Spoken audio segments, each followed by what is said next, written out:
You're listening to Podfabula Productions, a mashup of fiction, non-fiction, ideas, and commentary, created and narrated by your author-host, Victor Acquista. Today's episode, The Healing Power of Forgiveness. Chapter excerpt from Healthwise, Integral Lessons in Transformation. Hey everyone, thanks for listening in.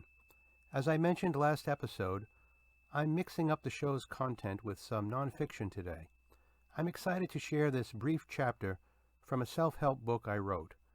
My intent here is not self-promotion with the hope that you buy the book, although I'm certainly okay with that. I just believe so strongly in the content of this chapter about forgiveness.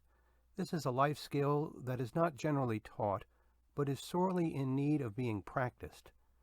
Nelson Mandela has said, "Resentment is like drinking poison and then hoping it will kill your enemies. Forgiveness liberates the soul. It removes fear. That's why it's such a powerful weapon."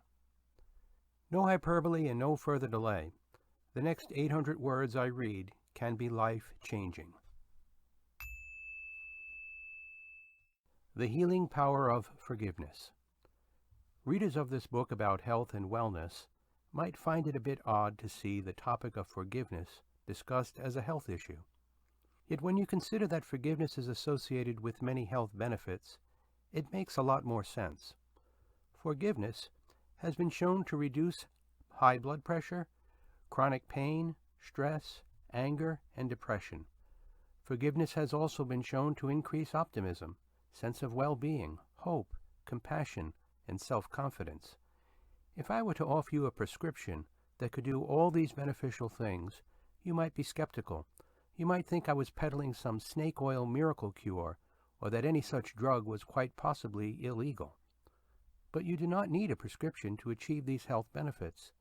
Forgiveness is available to you without a prescription and at no cost. So as a way to achieve better health, let's examine this health topic of forgiveness. Part of the human experience is to be hurt by the actions of others. At times, we are on the receiving end of such life circumstances as transgression, betrayal, hurt.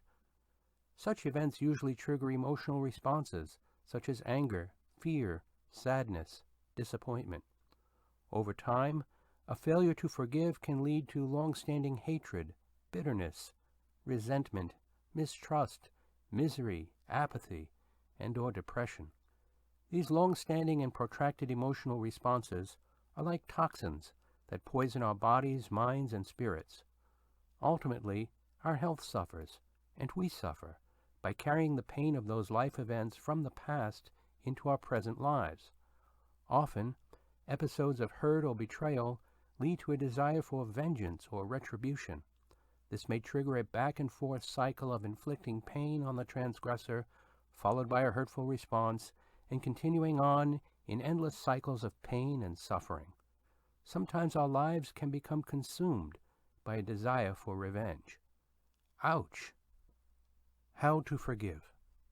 The process of forgiveness begins by first acknowledging that a hurt has occurred. As we process the painful event, we naturally may have strong feelings that should also be acknowledged. Yes, so-and-so hurt me, and I am angry. This person did something bad to me, and I'm very disappointed. Once we have processed the action and our response, we are now faced with a choice. We can continue to hold on to the painful event and relive it over and over in our present lives.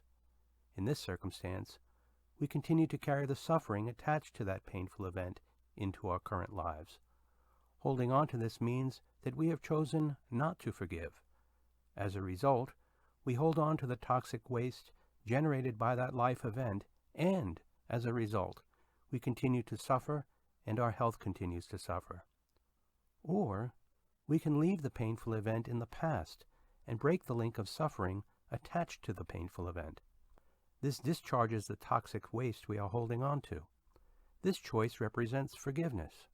Forgiveness occurs in the moment we make the choice to leave that painful life experience in the past and not continue to carry it into the present. In the moment of forgiveness, you are letting go. You are releasing. The past episode remains as a past event. The pain which followed remains as a past response. The suffering tied to this event response moves from present to past in the moment of forgiveness. Forgiveness myths. There are some common misconceptions about forgiveness which represent myths. These myths need to be dispelled. 1. Forgiveness requires reconciliation. False.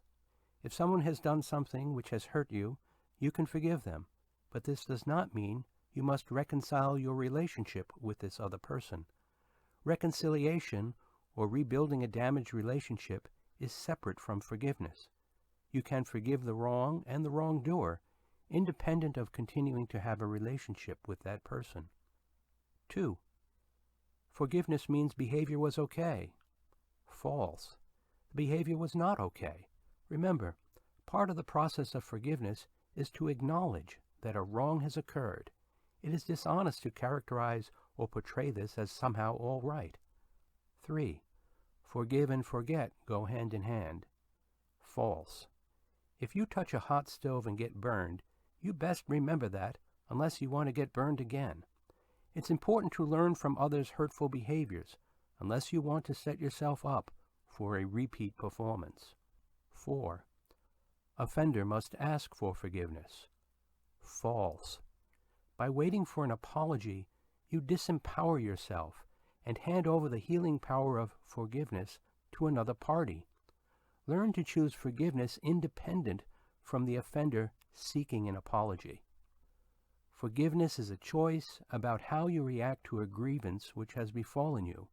This grievance, hurt, transgression, wrong, represents an event. Forgiveness is one possible response you make in reacting to this event. The event is still part of your life. You cannot change the past. How you react to that event is something you can control.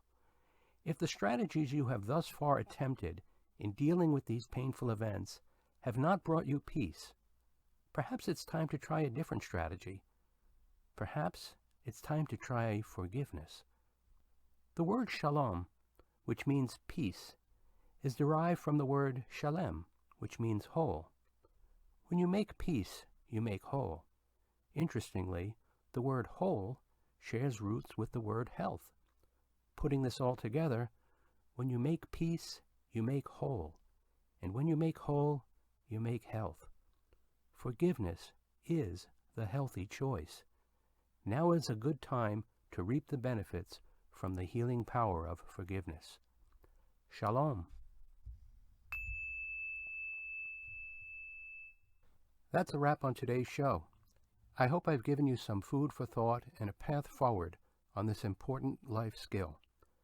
This episode is excerpted from the book Healthwise, Integral Lessons in Transformation. All podcasts are available on my website, www.writingtoraiseConsciousness.com. Multiple download platforms such as iTunes, Google Play, Spotify, YouTube, and so on. Just search for my name, Victor Acquista, or Podfabler Productions. If you like what you hear, please subscribe and tell your friends. We also have a new Facebook page for Podfabler Productions, where all the episodes are posted. Also, check out my Amazon author page for a variety of fiction, nonfiction books, and short stories. Till next time.